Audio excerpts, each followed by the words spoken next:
The Las Vegas Convention and Visitors Authority showing an 11% drop in visitor volume this summer. Yes, there is one single reason, but many reasons around that one person, President Donald Trump, the Trump effect, turning visitors off to the U.S.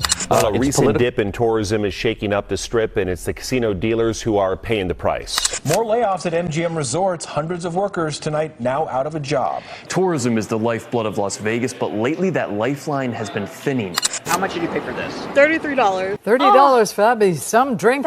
60 billion tourist dollars we have lost this year already. 33,000 jobs lost in the month of June. I saw a maggot say, "What a great week for taco." Really? Vegas is crumbling. Who's next? Las Vegas is in trouble, and not the kind that stays in Vegas. What used to be the entertainment capital of the world is now facing one of its deepest tourism crises in decades. Empty hotel rooms, shrinking foot traffic, and quietly escalating layoffs are painting a bleak picture across the Strip. Fontainebleau announced some layoffs. Resorts World announced some layouts. Okay, a lot of the big hotels like Fontainebleau and Resorts World, the new ones, started laying off workers. All right, we got to talk about Las Vegas because we're seeing a crap ton of layoffs, a lot of people out of work. And now, two of the city's most iconic resorts, the Venetian and the Palazzo, are making headlines for all the wrong reasons. They've begun quietly trimming staff in moves just small enough to avoid federal layoff reporting laws. The hotel says less than 50 full-time employees are being laid off. But don't let the quiet fool you. Industry insiders are calling this the beginning of a much larger wave. Add in the earlier slowdown at MGM Resorts, and a disturbing pattern starts to emerge. For one of the Las Vegas Strip's biggest employers, MGM Resorts International announced Thursday that more than 500 positions are being eliminated. Tourists are disappearing, workers are getting cut, and Vegas, and built on nonstop energy and crowds, is growing eerily silent. Tonight, we dig into what's really happening behind the neon lights. And we ask, is Las Vegas just having a bad year? Or is this the beginning of the end for America's most famous playground? Segment 1. What's happening in Vegas? For decades, Las Vegas has thrived on a simple equation. More visitors equals more money. But in 2025, that equation is breaking down. The city has now seen 6 straight months of declining visitor numbers. In July alone, Las Vegas welcomed over 12% fewer guests compared to the same month last year. And when it comes to international tourists, the drop is even steeper, more than 13%. International travel is way down. People are not coming to the United States. Well, that's right. There was a headline in Newsweek back on July 28th that said, quote, "Is Las Vegas in trouble?" The reason, obviously, our decline in tourism numbers, and it's not by just a little. I've noticed it's less tourists this year, but last year was a lot more than this year. Melissa Spurgeon has worked at Fun Gifts on the Las Vegas Strip for 3 years. This isn't just a seasonal dip. It's a systemic slowdown, and the reasons are stacking up fast. Visitors are complaining about the soaring prices, hotel rates that have doubled in some cases, resort fees hidden in fine print, and simple items like bottled water priced at over $20. So I've been a couple of times, and it is much higher than even last year, last summer. The first day we were here, I got a bagel and cream cheese, and it was $12. So I definitely had a little bit of sticker shock. Which, you know, they moved the resort fee. Every time we would come, the resort fees went higher to the point where they were $50. Parking, once a free staple of the Strip, now comes with hefty fees that catch travelers off guard. Everything is just so prohibitively expensive. Like buffets are over $80. Even just to park on the Strip was $20 for an hour. Across travel forums and review sites, the message is loud and clear. Vegas is no longer worth it. That perception is dangerous for a city built almost entirely on tourism. To make matters worse, while Las Vegas slips, other destinations are rising. Dubai, Macao, and even European cities like Lisbon and Prague are pulling in tourists with cleaner experiences, better prices, and less nickel and diming. For the first time in years, Las Vegas is losing its edge, not just in entertainment, but in value. And if the visitors don't return, the lights may stay on, but the city will be running on empty. Segment 2, Inside the Layoffs, Venetian and Palazzo. Behind the glitter of Las Vegas, a quieter story is unfolding, one that's sending shock waves through the workforce. At the heart of it are two of the most iconic resorts on the Strip, the Venetian and the Palazzo. Recently, both properties have begun letting go of employees in a series of small, strategic layoffs. Each round affects fewer than 50 people. Why that specific number? Because under federal law, mass layoffs of 50 or more employees require formal public notice. By keeping each cut just below the threshold, the companies are avoiding headlines and accountability.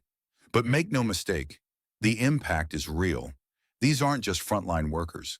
They include mid-level managers, longtime supervisors, and even veteran executives. Many of them had worked at the resorts for over a decade. One former employee, speaking anonymously, said it felt like being erased overnight. No thank you, no warning, just a closed-door meeting and a final paycheck. And while people are being shown the door, a $1.5 billion renovation project is moving forward inside the Venetian. New suites, updated gaming floors, expanded amenities. It's a glaring contrast. Luxury upgrades on one side, job cuts on the other. To the public, the resorts continue to sparkle. But behind the scenes, hundreds of workers are living in uncertainty, unsure who might be next.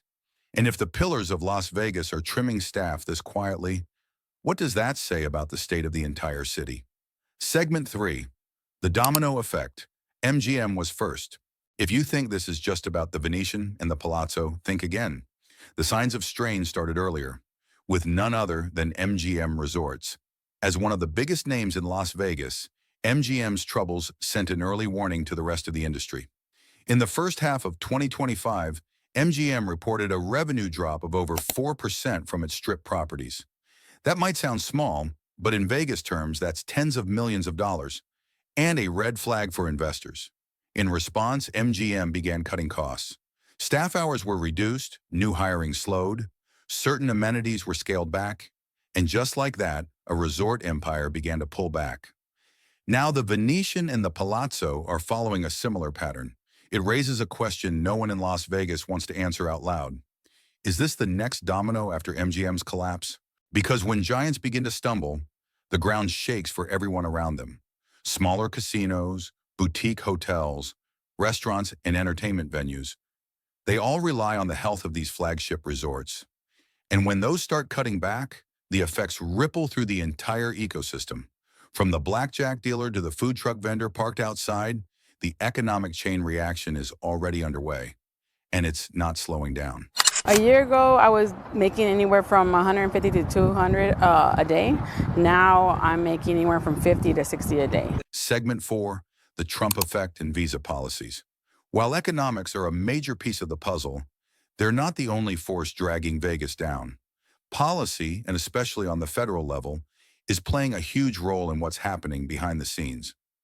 Under the Trump administration's 2025 return, immigration and visa policies have tightened once again. Visa application fees have gone up. Processing times are longer. You know, if you've got a family of 4 and you want to get a visa to come to the United States, it's going to cost you about $1,150. And that's reason enough for a lot of families not to come. And on top of that, it takes a long time to clear the visa process.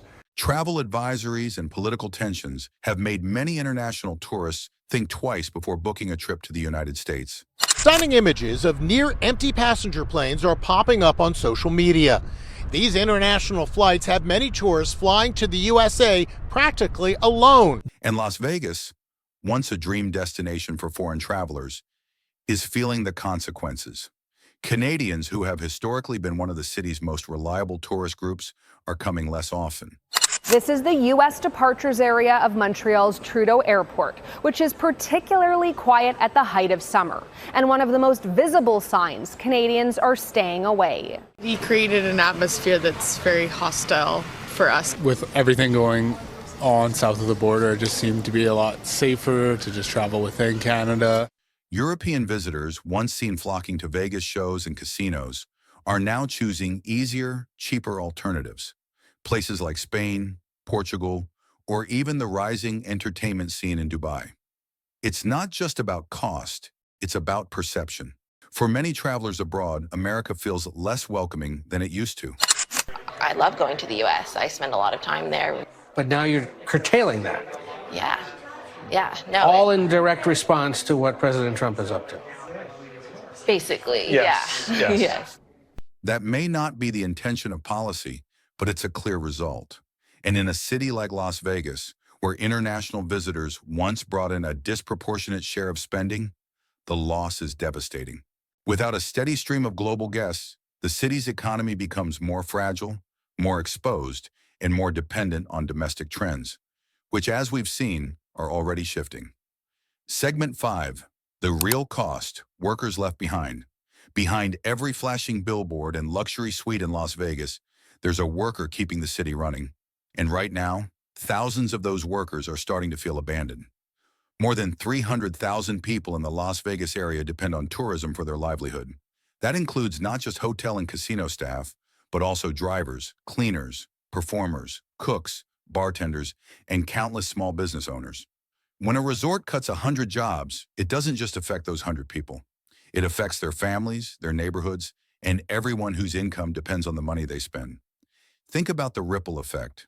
A bellhop loses his job. He cancels his gym membership. A server gets fewer shifts. She spends less at the local grocery store. Multiply that by thousands, and the economic hit becomes enormous. And the worst part? Many of these workers don't get severance packages. They don't get health benefits extended. They're simply told the resort is restructuring, and that's it.